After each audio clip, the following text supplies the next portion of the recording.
My breath caught as her fingers traced the curve of my spine, each touch a spark igniting the air between us. Lily's skin was fever hot against mine, her lips a whispered promise brushing my collarbone, and in that stolen moment, the world dissolved into the rhythm of our bodies. The dim light of her apartment cast shadows that danced across her bare shoulders, and I was lost, utterly, shamefully lost, in the tide of her warmth, her scent, her soft gasps that filled the silence. I knew it was wrong. I knew Sarah's face would haunt me later, her quiet trust a blade in my chest. But Lily's hands, her breath, her pulse against my own, they were a language I'd forgotten I could speak, and I drowned in it, willingly, desperately. It began in a diner, of all places, the kind with chipped mugs and grease lingering in the air. Sarah and I had fought that morning, sharp words over something trivial, her eyes cold, her voice clipped. I'd stormed out, craving solitude, and found myself at a corner booth, nursing a coffee that tasted like regret. That's when Lily walked in. 5 years had passed since we'd last spoken, since our love had unravelled in a tangle of youth and pride. But the sight of her, hair falling in loose waves, her smile a flicker of memory, stopped my heart. She saw me, hesitated, then crossed the room. "Ethan," she said, her voice a low, familiar melody. "It's been a while." We talked, at first cautiously, then with the ease of old lovers. She was in town for a week, she said, visiting family. Her life had shifted. New city, new job, but her laugh was the same, bright and unguarded. I don't know when the air changed, when our knees brushed under the table, when her gaze lingered too long. But by the time we left, the night was thick with possibility, and I was following her to her rented apartment, my pulse a traitor to my vows. Inside, the space was small, cluttered with books and half-unpacked bags. We stood too close, the silence heavy. "I shouldn't be here," I said, but my hands were already reaching for her. She didn't pull away. Her lips met mine, soft at first, then hungry, and the years fell away. Our clothes were a hurried afterthought, scattered across the floor as we stumbled to her bed. Her skin was silk under my palms, her breath a fire against my throat. Each touch was a collision, gentle yet ravenous, our bodies moving in a rhythm that spoke of memory and longing. I felt her tremble, heard her sigh my name, and for those fleeting hours I was whole again, not the man fraying at the edges, neglected by Sarah's distance, but someone desired, someone seen. Afterward, we lay tangled in sheets, the air heavy with our mingled breaths. Guilt crept in, sharp and unyielding. Sarah's face flashed in my mind, her soft smile, the way she curled into me at night. I'd betrayed her, crossed a line I couldn't uncross. "This was a mistake," I whispered, but Lily's fingers laced through mine, her touch a quiet plea. "Was it?" she asked, her voice barely audible. I didn't answer. I couldn't. Because even as shame clawed at me, I wanted more. More of Lily's warmth, her attention, the way she made me feel alive.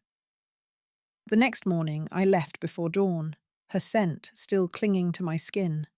I told myself it was over, a single lapse I could bury. But as I drove home, the memory of her touch burned through me, a hunger I couldn't shake. Sarah was still asleep when I slipped into our apartment, her form a silent accusation under the blankets. I stood in the shower, letting the water scald my skin, trying to wash away the sin. But it was no use. Lily was in me now, a flame I couldn't extinguish, and I hated myself for how much I craved it. Days passed, and I tried to mend things with Sarah. I cooked dinner, held her hand, spoke softly to bridge the gap between us. But her responses were curt, her eyes distant, as if she sensed the fracture I'd caused. I wanted to confess, to beg her forgiveness, but the words choked me. And then Lily texted, a single line: "I can't stop thinking about you." My heart raced, a traitor once more. I deleted the message, but her words lingered, a siren call to the part of me that felt abandoned, unseen. That night, I lay awake beside Sarah, her breathing steady, unaware. My mind replayed every moment with Lily, the curve of her waist, the heat of her skin, the way her eyes held mine. I was a man divided, torn between the life I'd built and the pull of something forbidden. I told myself I could resist, that I was stronger than my desires, but deep down, I knew the truth. I was already falling, and I wasn't sure I wanted to stop. The diner became our meeting place, a neutral ground where we could pretend innocence.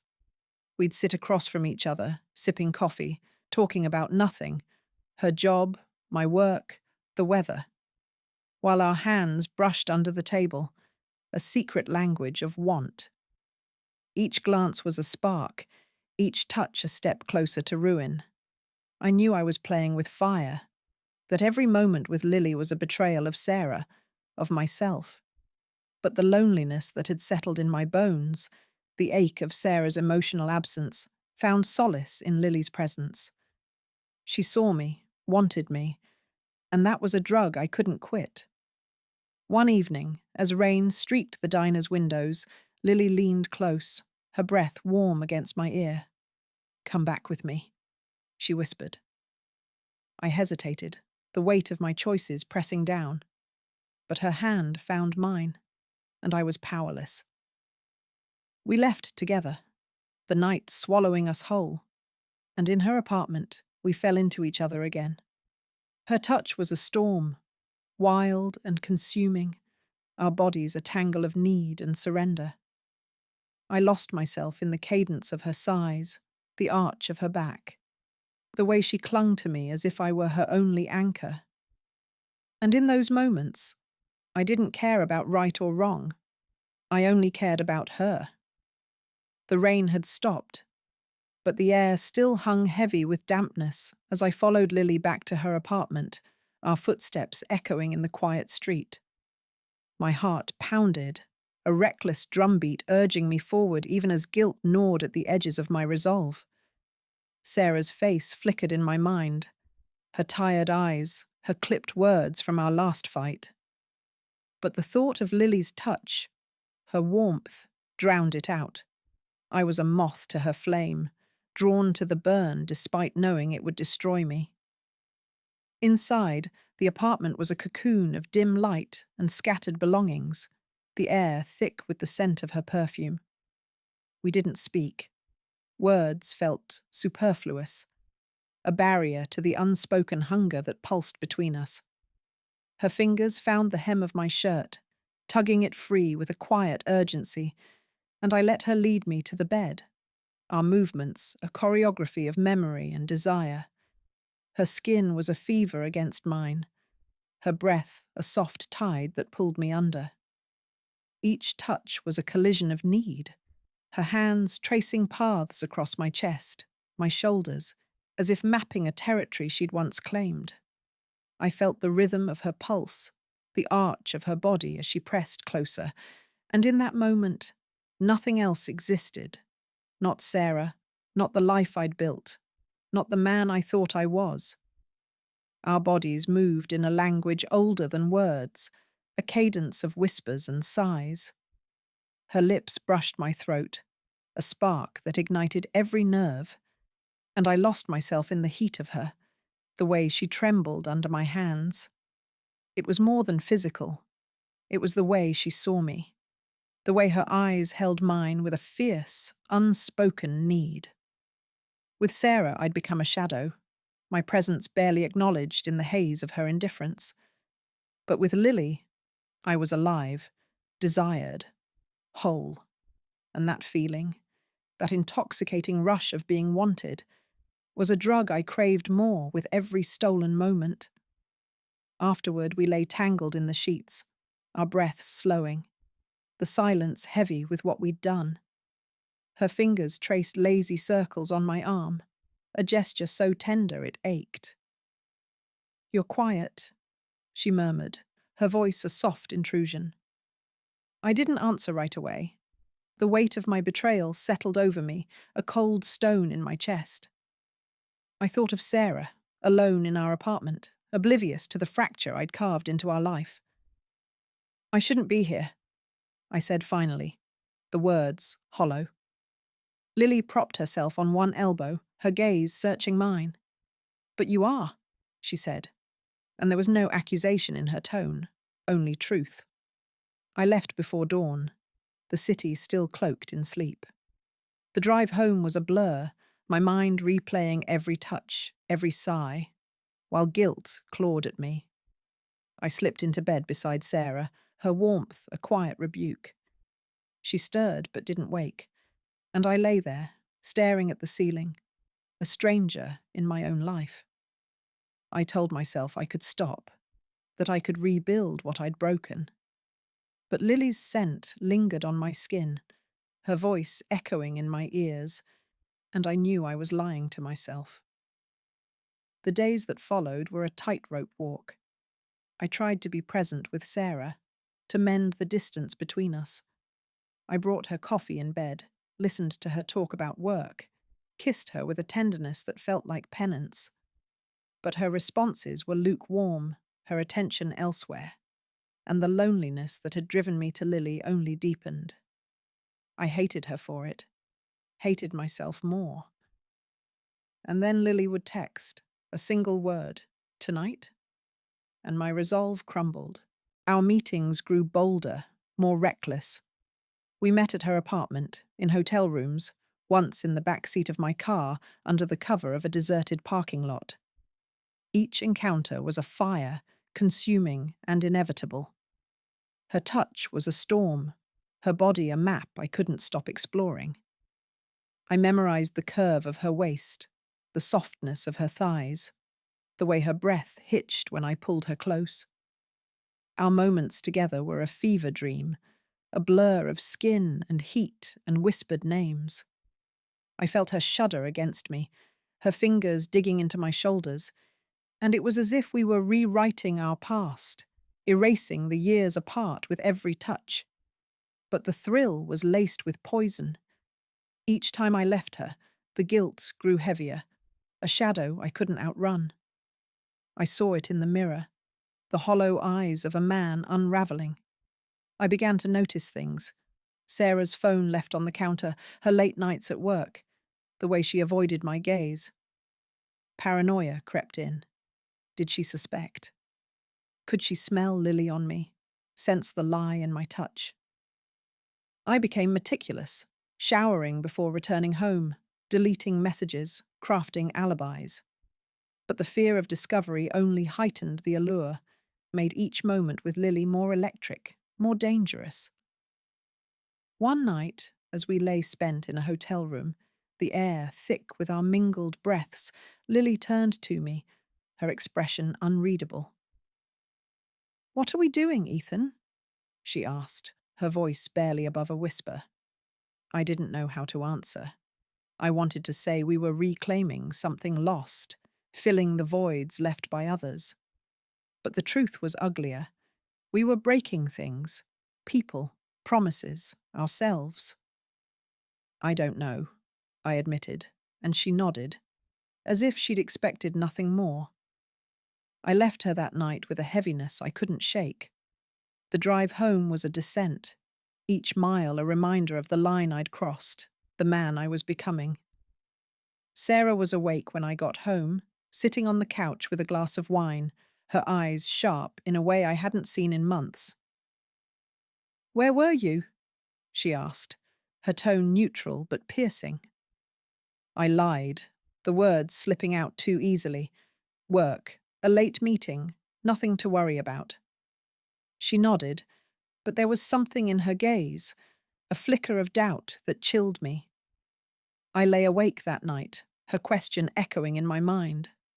The thrill of Lily, the fire of her touch was undeniable, but it came at a cost I was only beginning to understand. I was a man divided, caught between the life I had and the one I craved. And as I drifted into uneasy sleep, I wondered how long I could keep this secret, how long before it consumed me entirely. The air in Lily's apartment was thick with the scent of rain and our tangled breaths, her skin a fevered map beneath my hands. We'd barely made it through the door before we were on each other, a collision of need and recklessness. Her lips traced fire along my jaw, her fingers pulling me closer, and I surrendered to the rhythm of her body, the soft cadence of her sighs. Each touch was a defiance, a rebellion against the life waiting for me beyond these walls. But even as I lost myself in her warmth, a shadow lingered, the growing fear that this secret, this sin, was a house of cards trembling in the wind. Our encounters had become a ritual, each one more daring, more desperate. We met in stolen hours, in places that felt like borrowed time, a motel on the edge of town, a shadowed corner of a park, her apartment when the city slept. Each time I told myself it would be the last, that I'd find the strength to walk away. But Lily's touch was a current I couldn't escape, her eyes a mirror reflecting the man I wanted to be. Seen, wanted, alive. With Sarah, I was a ghost, my presence a footnote in her distracted days. With Lily, I was flesh and fire, and that contrast was a chain I couldn't break. That night, as we lay spent, her head resting on my chest, the silence was heavier than usual. Her fingers traced idle patterns on my skin, but there was a tension in her touch, a question unasked. "You're different tonight," she said softly, her voice cutting through the quiet. I didn't respond right away. The truth was, I was unraveling. The thrill of our secrecy was now laced with dread, a constant hum of fear that Sarah would see through my lies. I'd caught her watching me lately, her gaze lingering too long, her questions sharper. "Just tired," I lied. But Lily's eyes searched mine, unconvinced. I left her apartment with the dawn, the city stirring under a grey sky. The drive home was a gauntlet of guilt, each red light a moment to replay my choices. Sarah was in the kitchen when I arrived, her hair pulled back, her expression unreadable. "Early meeting?" she asked, her tone neutral but edged. I nodded, muttering something about work, but her eyes followed me as I moved past her, a silent accusation I couldn't shake. I showered, scrubbing until my skin was raw. But Lily's scent clung to me, a ghost I couldn't banish. The days that followed were a tightrope. I threw myself into routine, work, errands, small gestures to appease Sarah. But my mind was elsewhere, caught in the memory of Lily's touch, the heat of her breath. I deleted her texts but memorized her words, each one a spark to the ember of my desire. I hated myself for it, for the ease with which I lied, for the man I was becoming. But the loneliness that had driven me to Lily was a wound that wouldn't close, and her attention was the only balm I knew. Our next meeting was in a hotel, the kind with thin walls and flickering lights. We didn't bother with pretense, our bodies finding each other with a hunger that bordered on violence. Her hands were a storm, her lips a tide pulling me under, and I let myself drown. The world narrowed to the press of her skin, the arch of her back, the way she whispered my name like a prayer. It was reckless, intoxicating, a moment where guilt and shame were burned away by the fire of her touch. But as we lay afterward, the weight of it returned, heavier than ever. "You're scared," she said, her voice low, her fingers brushing my cheek. I didn't deny it. The fear was a living thing now, a shadow that followed me everywhere. Sarah's suspicion was growing. I'd seen it in the way she checked her phone, the way she paused before answering my questions. And yet, the danger only sharpened the edge of my desire. Each moment with Lily felt like a theft, a stolen breath in a life that was suffocating me. I wanted to stop, to reclaim the man I'd been, but her touch was a language I couldn't unlearn. The tipping point came unexpectedly. I was at the diner, waiting for Lily, when my phone buzzed with a text from Sarah. "We need to talk." My stomach dropped, the words a blade against my nerves. I stared at the screen, my mind racing with possibilities. Had she found something? A receipt? A message? A trace of Lily's perfume? I typed a reply, my fingers shaking, promising to be home soon. But when Lily arrived, her smile a flicker of warmth, I didn't leave. I followed her instead, my fear drowned by the pull of her presence. That night was different, more reckless than ever. We barely spoke, our bodies a tangle of urgency and defiance. Her touch was a fire, consuming every thought of Sarah, of consequences.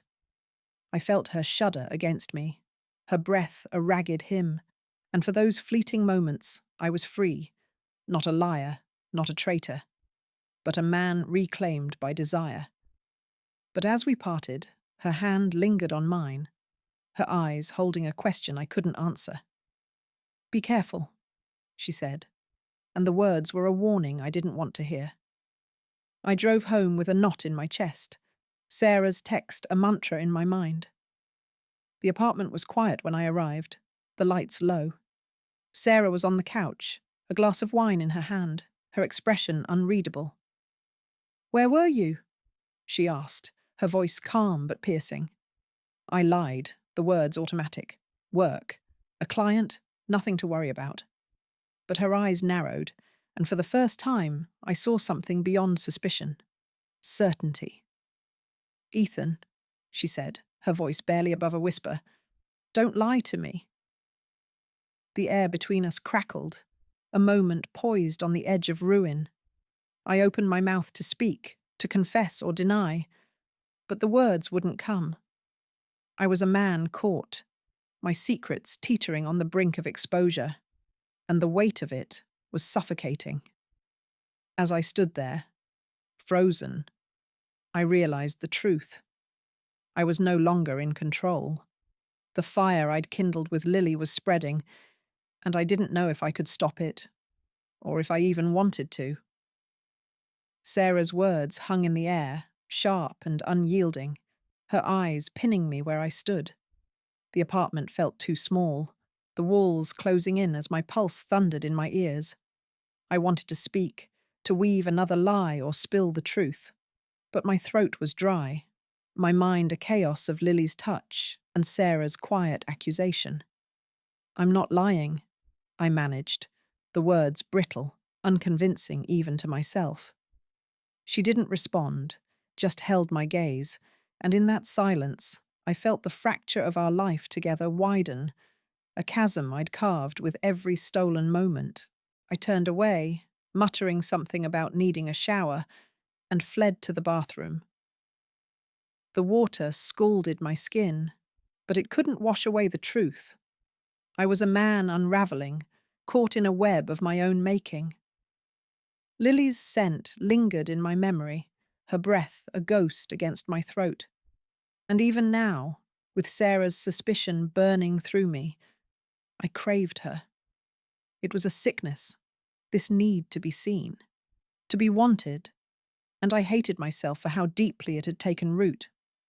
The next morning, Sarah was gone before I woke, her side of the bed cold. A note on the counter said she'd be late. Work, she claimed. But the curtness of her handwriting felt like a rebuke. I spent the day in a haze, my thoughts a tug of war between ending things with Lily and surrendering to the fire she'd ignited. I deleted her latest text, "Miss you." But the words branded themselves into me, a siren call I couldn't ignore. By evening, I was at her door, my resolve a fragile thing crumbling under the weight of her smile. We didn't speak, not at first. Her hands found mine, pulling me into the familiar warmth of her apartment, and we fell into each other with a desperation that bordered on despair. Her touch was a storm, wild and consuming, her lips a tide that drowned my guilt. I felt the rhythm of her body, the soft arch of her spine, the way her breath hitched as we moved together. It was a dance of defiance, a refusal to let the world intrude. Her fingers dug into my shoulders, her sighs a melody that silenced my fears. And for those fleeting hours, I was hers, utterly, shamefully hers. But afterward, as we lay tangled in the sheets, the weight of it returned, heavier than ever. Lily's head rested on my chest, her breathing slow. But there was a tension in the air, a question neither of us dared to voice. "You're slipping away," she said finally, her voice barely audible. I didn't answer. The truth was, I was caught between two lives, neither of which I could fully claim. I wanted to tell her I'd choose her, that I'd leave Sarah and start anew, but the words felt like a betrayal. Of Sarah, of myself, of the man I'd once been. I left her that night with a heaviness I couldn't shake, the city a blur of lights and shadows. At home, Sarah was waiting, her expression a mask of calm that chilled me. "We need to talk," she said, and this time there was no escaping it. She sat across from me, her hands folded, her eyes searching mine. "I know you're hiding something, Ethan," she said, her voice steady but laced with pain. I deserve the truth. My heart pounded, a traitor's rhythm. I opened my mouth to deny it, to spin another lie, but the weight of my secrets was too much. "I'm sorry," I whispered, the words breaking free before I could stop them. Her face crumpled, a flash of hurt that cut deeper than any accusation. "Who is she?" she asked, and the question was a blade, slicing through the last of my defenses. I told her everything, not the details, not the fire of Lily's touch, but the truth of my betrayal, the affair that had consumed me. Each word was a stone, building a wall between us. Sarah listened in silence, her eyes glistening but her jaw set. When I finished, she stood, her movements deliberate, and walked to the bedroom. I followed, pleading, but she held up a hand. "I need time," she said, her voice barely above a whisper. "I don't know if I can forgive this." The days that followed were a purgatory. Sarah moved through our apartment like a ghost, her presence a silent accusation.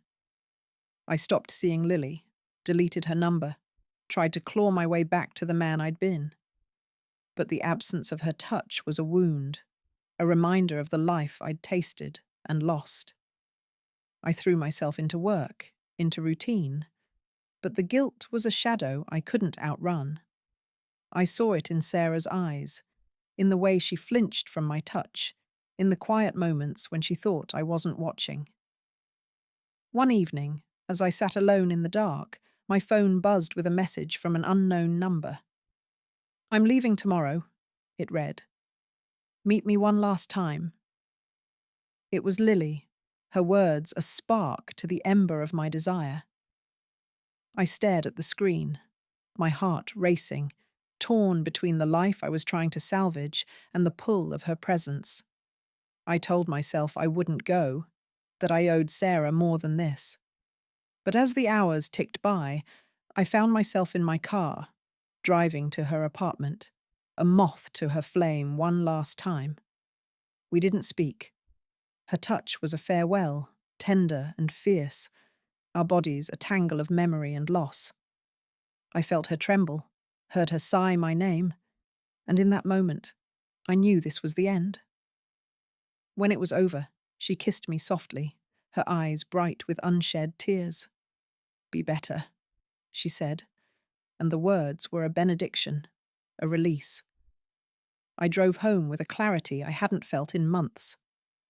Sarah was awake, sitting on the couch, her expression unreadable. "Where were you?" she asked, but there was no anger in her voice, only exhaustion. I didn't lie this time. "Saying goodbye," I said, and the truth was a weight lifted, a step toward redemption. She nodded, and for the first time in weeks, I saw a flicker of hope in her eyes. We talked that night, raw and unguarded, about the pain I'd caused, the distance that had grown between us. It wasn't forgiveness, not yet, but it was a beginning. I knew the road ahead would be long. That trust was a fragile thing I'd need to earn.